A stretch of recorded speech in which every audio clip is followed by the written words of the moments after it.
Our saint of the week is Saint John of the Cross.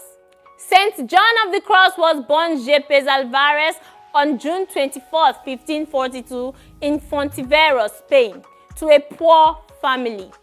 His father, a merchant, died when he was young, and his mother, struggling financially, placed him in a boarding school. He experienced early hardship and poverty, which influenced his deep sense of compassion for the suffering.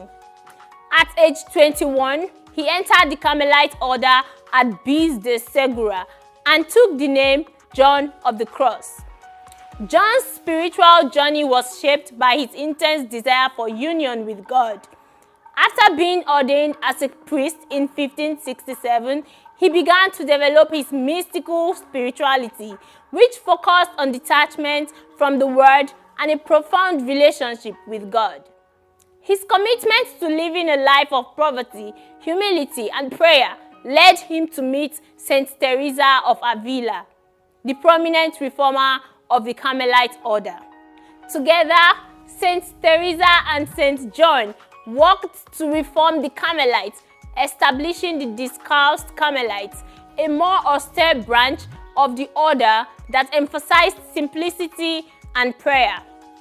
John's mystical experiences and commitment to this reform led to tensions with his fellow Carmelites, and he was arrested by his own order in 1577.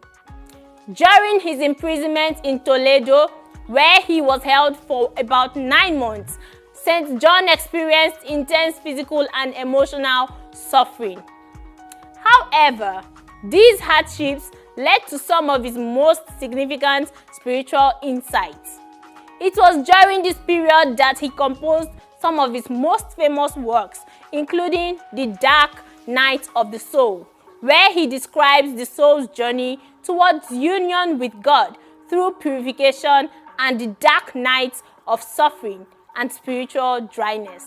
After his release, Saint John continued his reform work, establishing Carmelite monasteries and fostering spiritual growth in the new Discalced order. Despite continued opposition from those in the established Carmelite order, he remained committed to his mission. His writings, notably Ascent of Mount Carmel and The Dark Night, emphasized the necessity of detachment, humility, and total surrender to God. These texts have become fundamental for understanding the mystical theology of the Christian soul's journey to God. His teaching centers on the purification